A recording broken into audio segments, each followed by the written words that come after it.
Hello guys. Okay, so here's what we're going to do. We're going to talk today about Taurus. And what are they going to be going through in Mercury Retrograde of 2020? What's going to happen to them? So today, we're going to dive in and we're going to see all that's going to happen to Taurus for 2020's first Mercury Retrograde. Now I want to point out something specifically to those that do not know this. From other astrologers that are talking, right now our black moon, or the position of Lilith, is going to be in Pisces and Aries and Taurus this year. She's finishing her cycle in Pisces right now. So to any of you who have a Lilith in any of the water signs and you're a Taurus, please understand that this Pisces retrograde might have a more bigger impact on you in your life, for the fact that for Taurus, one of your best relationship signs is Pisces, and the understanding of Neptune to Venus is quite thrilling. And we're already seeing Neptune's energy come up with the Ace of Cups for your general reading. So in the general reading, I have 2 cards that are going to specify in each of the 12 readings that's going to be taking place on the retrograde. 2 cards will not change. This is the constant in the background that's weaving its time, because it represents the actual part of what the retrograde is actually going to be about to each of the signs and what it's presenting to the zodiacal wheel. Okay, so Taurus, let's begin. For the general reading, the Ace of Cups is coming to you. You're going to be experiencing some kind of endeavor, some kind of nourishment. Like your cup's going to be running over, in the sense that a partnership, a friendship, a love interest is coming. And I've been seeing that a lot of tarot readers are talking about how that they also foresee something happening in the end of February, which is when retrograde is happening, for some kind of love interest is going to come, some kind of offer of love, or statement of love is going to be given to Taurus in this retrograde. And we all know the rules for retrogrades. In retrogrades, you do not go on first dates. For the fact that when it goes in direct, things might change, and you're going to see them in a whole different light than what you did in the retrograde. So bear this in mind, that you want to take things slow. For Taurus, you have no problem taking things slow. And you also need to catch yourself and guard yourself from any people that might be trying to manipulate you, or from the background, or from a standpoint that they want something from you that you aren't ready to give. And the teaching lesson that this retrograde is going to give you is forgiveness. And this has to do with a man figure. This also has to do with the masculine. The divine masculine is coming to apologize to you from what has happened to you in your past.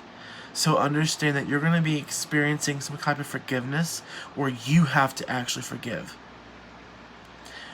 And this is where we want to see that happen. And that picture reminds me so much of Venus and Aries. Whenever she would catch him cheating, and vice versa. These were the lovers or the flirts. So with these guys, you need to understand that that's what's going to be happening. This is in the background for your reading today. And let's begin and see what's going to happen in the process of the actual reading. So, our first card for your past is the Knight of Pentacles. The Knight of Pentacles is a warrior figure. He's overcoming. He's holding Earth. He's bringing you a message of wealth and finance. For Taurus, as you might have noticed in our last retrograde that we experienced, you got a new idea, and you had an endeavor come up that caused you to get into your creative juices, and then you was flowing with money, or you started to work toward money. You was starting to become more goal-oriented with money, and some kind of like out of the blue random blessing hit you. that is what you're working on still. You are still working with money. You have become more proactive with your money, and you wanna make more endeavors with money. It's just what I'm seeing in the cards. Your next card is for the present, what you need to be doing right now for the retrograde in preparation, and for the most part is getting practical, getting real, and getting logical, and getting down to the nitty gritty, and just letting your creative juices flow.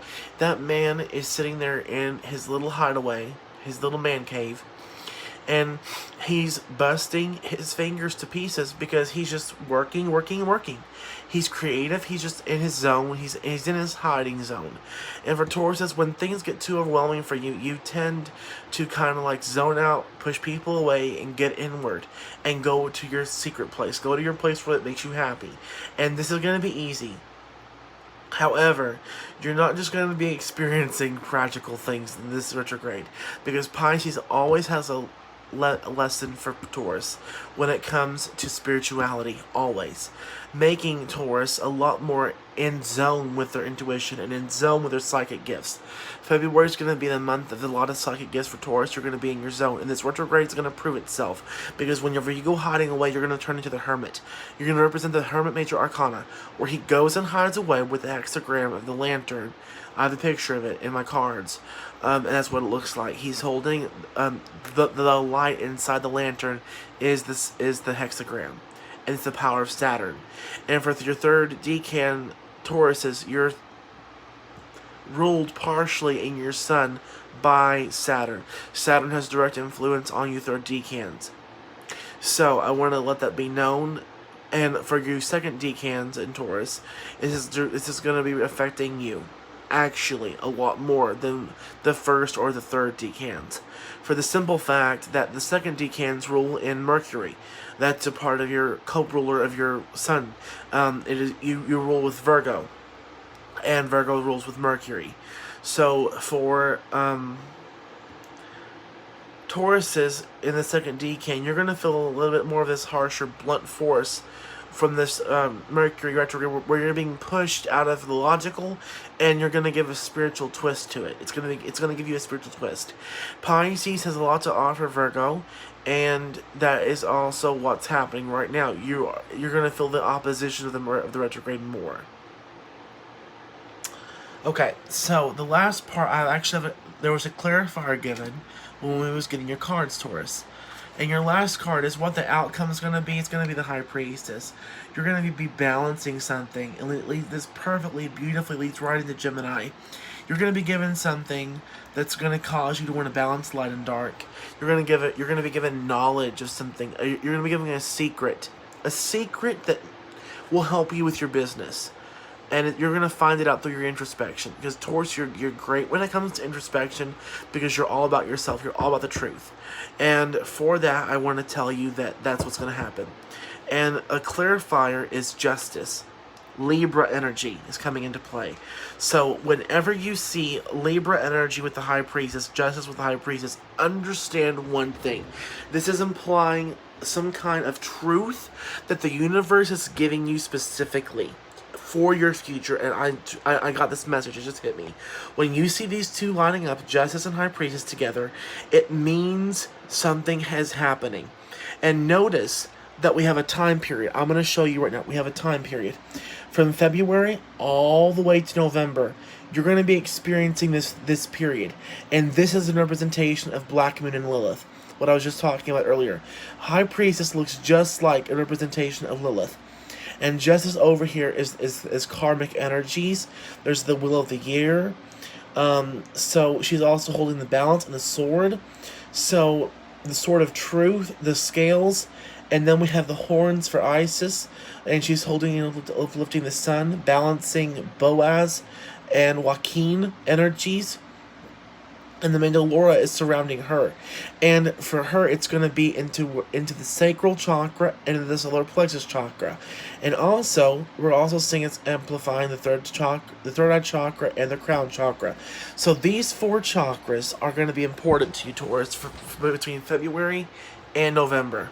Guard it and make sure that you're balancing yourself. You might experience migraines during this part of the during this time limit that we have going on here, because these are time cards. This is a specific time message coming into play.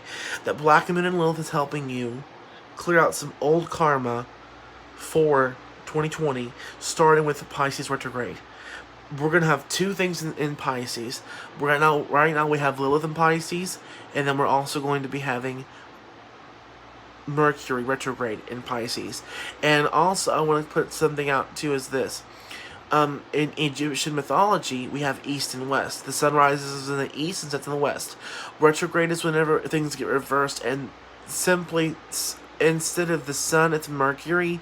Instead of Mercury in a quote-unquote rising in the east, it's now rising in the west and setting in the east. So it's rising in death, and it's setting in birth. So it's going to go backwards. You need to be careful about your communication. You're going to be given a lot more blunt force this time, Taurus. And you might be in a more process of wanting the truth, but understand what the truth means. The truth is just a simple fact for you, and sometimes sharing it is going to cause an issue because your harshness in delivery can cause an issue sometimes, especially whenever you want to be honest. So, your clarifier I want to tell you is the Fool. Balance all your actions first, weigh them out. You might be becoming more impulsive. Black Moon and Lilith wants to give you that wild side, that wild energy that's going to cause you to become a little bit more impulsive than usual, a little bit more spontaneous than usual. You're going to be more in your emotions than most signs.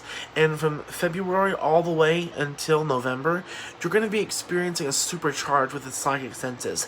You are going to be so much in tune with yourself and so much in tune with others that secrets are going to be like right here. On that BS radar, you're getting every kind of linear message happening of what's going on. So bear in mind that this year is your psychic year. It is where you're going to be in more tune with your energy.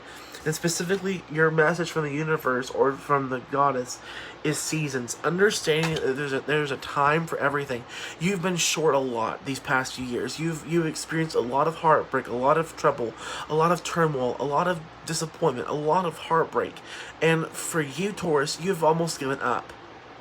Do not give up. 2020 is going to be our year because of the fact that we have the seasons going on. There's a time for everything. There's a time to die. There's a time to be born. There's a time for everything underneath the sun. So, that is my reading for you, Taurus. Thank you.